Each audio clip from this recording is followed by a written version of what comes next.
Long question है, important है, chapter number 3 में थोड़े से लॉन्ग है, तो 1 या 2 3 इस तरह से लॉन्ग है, ये जरूर करो। अच्छा, इसमें एक्सपोनेंशियल और ट्रिग्नोमेट्री दिया हुआ है। अब हमने एक वर्ड बनाया था खुद से ही कि आई लेट के मुताबिक एक्सपोनेंशियल जो है वो आखिर पे आएगा और ट्रिग्नोमेट्री पहले आएगा, यानी कि साइन बी एक्स। तो इसको अरेंज करेंगे और अरेंज करके जितने भी ये ई वाले और ट्रिग्नोमेट्री वाले क्वेश्चंस हैं, ये दोबारा दोबारा शक्लें एक जैसी बार बार आती हैं, तो इसको नाम रख लो आई। इस क्वेश्चन को इसका नाम रख लेते हैं आई। पहले ट्रिग्नोमेट्री लिख लेना है और फिर एक्सपोनेंशियल लिख लेना है। ये फर्स्ट हो गया और ये सेकंड हो गया। बिल्कुल बेसिक, एक डेरिवेटिव यूज होना है और एक इंटीग्रेशन यूज होनी है, मेन मुश्किल नहीं है। First as it is formula हमारा ये था इंटीग्रेशन बाय पार्ट्स का, कि फर्स्ट जो भी होगा वो एज इट इज और सेकंड जो होगा इसकी इंटीग्रेशन। ई की पावर की इंटीग्रेशन यही होती है। और हाँ, और डिवाइड में क्या आएगा? ए। तो डिवाइड में आएगा ए एक्स का डेरिवेटिव ए, फिर इंटीग्रेशन साइन फार्मूले का, फिर जो यहां लिखा हुआ है यहां आ जाएगा, यानी कि सेकंड की इंटीग्रेशन। और फर्स्ट का डेरिवेटिव आएगा, साइन का डेरिवेटिव कॉस, और कॉस बी एक्स, आगे कुछ आएगा? आगे बी भी आएगा। बी एक्स एंगल का डेरिवेटिव, आगे बी बी आएगा, तो यहां बी और फिर डी एक्स। बिल्कुल आसान सा है, यहां तक ये समझ आ गया। First as it is, second की इंटीग्रेशन माइनस सेकंड की इंटीग्रेशन, फर्स्ट का डेरिवेटिव साइन का कॉस बी एक्स और बी। ये तो ऐसे ही रहेगा।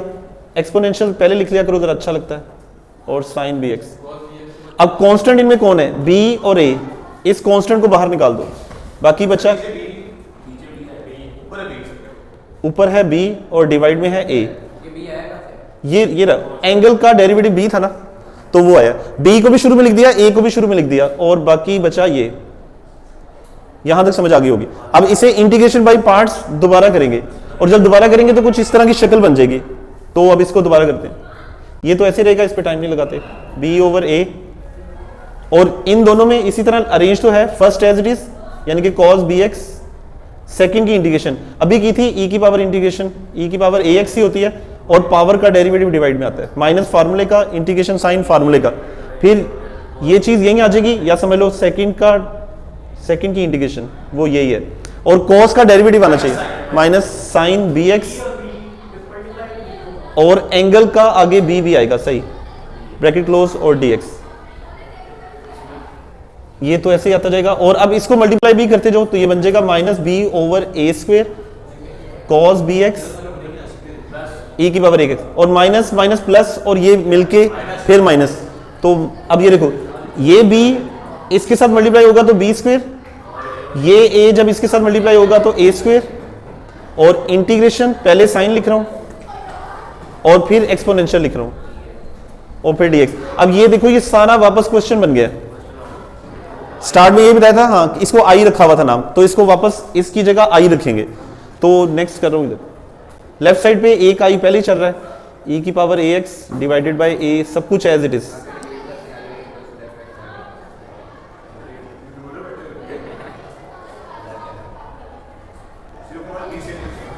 और ये सारा जो सर्कल है, ये सारा नाम रखा हुआ है आई, तो इसको वापस आई कह दो। ये आई उधर जाके ऐड हो जाएगा, i plus b square divided by a square i. और ये देखो, e की पावर ए एक्स इधर भी है, e की पावर ए एक्स इधर भी है, a इधर भी है, a इधर भी है, तो ये कॉमन b लिख लो। बाकी बचा साइन बी एक्स और minus B cos B X square है, एक ए बाहर चला गया तो एक रहेगा बस, और प्लस सी जब लगाना है जब आई आ जाए। लेट करें, यहां तक समझ आइए क्या हुआ है, दोबारा बता रहा हूं। सिर्फ कॉमन लिया है, ई की पावर एक्स बाहर, बाकी बचा बी कॉस बी एक्स, और नीचे ए स्क्वायर में से एक ए बाहर, तो सिर्फ ए रह गया। और अब यहां पे अगर तो डायरेक्ट समझ आ रही है तो एलसीएम लेके ये बन जाएगा ए स्क्वायर आई प्लस बी स्क्वायर आई। अगले स्टेप पे आई कॉमन लिख लेंगे, हाँ, तो चाहे डायरेक्ट कर लो, वैसे आई कॉमन लिख ही लो। यहां तक बिल्कुल सीधा सीधा है। ई की power A X as it is divided by A as it is. यहां पे समझाने के लिए 1 लिख दिया, क्योंकि यहां एलसीएम लिखना है मैंने। और यहां अगर एलसीएम लिखूं a, तो क्रॉस मल्टीप्लाई करूं तो ये हो जाएगा a साइन बी एक्स और b कॉस बी एक्स, और प्लस c तो चल ही रहा है। अच्छा, ये मल्टीप्लाई होके a स्क्वायर हो जाएगा, वो इस a स्क्वायर से कैंसिल हो जाएगा, तो एक स्टेप कर देता हूँ, e की पावर ax डिवाइडेड बाई, इसको बाहर करके a स्क्वायर कर दिया, और यहां से अब समझने वाला काम, ये a स्क्वायर यहां आके मल्टीप्लाई हो जाएगा, a square plus b square यहां मल्टीप्लाई हो रहा है, यहां आके डिवाइड हो जाएगा, तो डिवाइड होगा तो यहां डिवाइड में a square plus b square हो गया, ये कैंसिल, यहां तक समझ आ गई।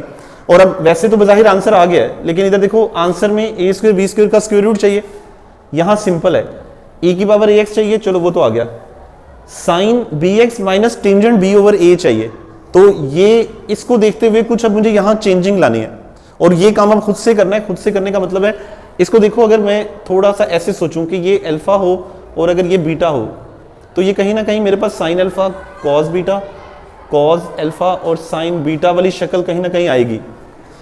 मेरे पास आ गई है साइन, यानी कि कुछ हिस्सा आ गया है, कॉस नहीं है, इस तरह की शक्ल होगी तो क्लोज होके मतलब इस तरह की शक्ल बनी होगी।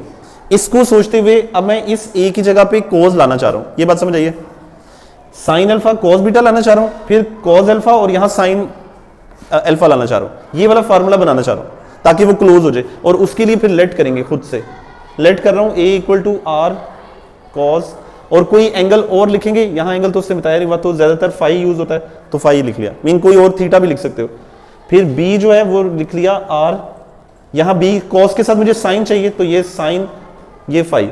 ये 10.4 फर्स्ट ईयर के लास्ट वाले क्वेश्चंस में इस तरह से किया था, 10.3 बल्कि 10.3 के आखिरी क्वेश्चंस में। ये इक्वेशन 1, ये इक्वेशन नंबर 2, मुझे r की वैल्यू चाहिए और कुछ ये भी चाहिए, a स्क्वायर b स्क्वायर का अंडर रूट, वो कैसे आ सकता है अगर मैं स्क्वेयरिंग एंड एडिंग करूं, squaring and adding equation 1 and 2, इन दोनों का स्क्वायर और ऐड कर क्यों ना हूं, पहले तो ये बात ध्यान में आनी चाहिए। देखो ये वाली शक्ल भी कहीं ना कहीं यूज हो जाएगी, तो लेफ्ट साइड का स्क्वायर भी किया, ऐड भी किया, राइट साइड पे स्क्वायर करूंगा तो आर स्क्वायर कॉस स्क्वायर, और ये आर स्क्वायर साइन स्क्वायर, तो अगर आर स्क्वायर कॉमन लिख लूं तो बाकी बचेगा कॉस स्क्वायर और साइन स्क्वायर। ये बात समझ आ गई है, कुछ समझ आइए क्या हुआ है। और अब ये हो जाएगा आर स्क्वायर और ये तो 1 हो जाएगा, बता देंगे कि sine square theta plus cos square theta 1 होता है, ये हमें पता है। तो ये अब a स्क्वायर b स्क्वायर की एक वैल्यू आ गई। अगर यहीं पे मैं दोनों तरफ स्क्वायर रूट करूं तो r की वैल्यू भी आ जाएगी। ये अंडर रूट वाली वैल्यू कहीं ना कहीं अभी यूज होगी, वो कैसे आती है वो बताता हूं। अच्छा, अब रह गया बाकी, यहां पे मेरे पास tangent inverse b over a है। फर्स्ट ईयर में 1.3 में आपने थीटा फाइंड किया था पोलर फॉर्म में, चैप्टर नंबर 1 में पोलर फॉर्म में इस तरह की शक्लें लेट की थी और टेंजेंट बनाया था। वैसे वो अगर नहीं याद तो सिंपल टेंजेंट कैसे बन सकता है इधर से, साइन ओवर कॉस, यानी कि equation number 2 divided by equation number 1, तो वही करने लगा, इधर ही कर लेते हैं। इक्वेशन नंबर 2 बाय 1, ये डिवाइड बाय ये करूंगा तो b ओवर a हो जाएगा लेफ्ट साइड पे, तो b ओवर a हो गया। r साइन फाई और r कॉस फाई डिवाइड होगा तो कुछ ऐसी शक्ल बन जाएगी, r कैंसिल हो जाएगा, ये कैंसिल, और ये tangent phi b over a, और मुझे देखो टेंजेंट इनवर्स चाहिए, तो इस टेंजेंट को उधर भेजता हूं तो कुछ tangent inverse b over a भी बन जाएगा। ये फाई की जगह पे यूज करूंगा अभी तक सिर्फ वैल्यूज निकाल रहा हूं, और अब ये वाली वैल्यूज इक्वेशन 1 और 2 की यहां पुट करने लगो। इसको कोई नाम दे देते हैं a, यहां लिखेंगे पुटिंग वैल्यूज इन इक्वेशन 1। अब 1 हमारे पास है क्या, i है, ये सारा लिखने लगा हूं, e की power ax divided by a square b square की वैल्यू थी r स्क्वायर, तो उसकी जगह मैं r स्क्वायर लिखने लगा हूं। उसके बाद a का नाम रखा हुआ था r cos फाई, ये a की वैल्यू ये वाली वो अंडर रूट की r है, मुझे तो a square b square simple चाहिए अभी, तो ये r स्क्वायर लिखा है, आंसर भी आ जाएगा अंडर रूट वाला। इस a की जगह मैं लिखूंगा r cos, ये हो जाएगा r cos phi sine bx, और फिर माइनस इस b की जगह लिखूंगा r sine phi cos bx और प्लस c, ये r और ये r कॉमन आ रहा है तो इसको शुरू में लिख लूंगा, उससे एक r कैंसिल होके डिवाइड में रह जाएगा, और डिवाइड में जो r रहेगा तो उसकी value under root a square b square है, तो ये वाला आंसर आना शुरू हो जाएगा। और बाकी जो बचा है उसको अरेंज कर रहा हूं। फार्मूला था साइन अल्फा कॉस बीटा, तो पहले इसको लिख रहा हूं, साइन अल्फा कॉस बीटा था ओरिजिनल फार्मूला, ये वाला साइन अल्फा कॉस बीटा, फिर था कॉस अल्फा साइन बीटा। तो अब यहाँ पे कॉस पहले चाहिए, तो कॉस अल्फा और साइन बीटा था। और अब ये सारा फार्मूला क्लोज करने लगो तो बस आंसर आ गया समझो। इस सारे फार्मूले को क्लोज करके बनेगा साइन अल्फा, यहाँ अल्फा ये है और बीटा ये है। और अब वैल्यूज लगा दूंगा, आर की वैल्यू और फाई की वैल्यू। फाई की वैल्यू ये है, जब यहां पुट करूंगा, और आर की वैल्यू ये वाली यहां पुट करूंगा, तो मेरे पास एग्जैक्ट जो आंसर चाहिए वो आ जाएगा। कुछ समझ आइए? ये अब बस आंसर हो गया, e की पावर ax, और c तो चल ही रहा है साथ साथ, साइन bx माइनस ये हो जाएगा tangent inverse b over a divided by ये आ जाएगा स्क्वायर रूट में a स्क्वायर b स्क्वायर। तो बस ये आंसर हो गया, यही चाहिए था। और साइड पे बता देंगे कि फाई जो है वो ये है और r जो है वो a square plus b square है। तो अब नोट कर लो।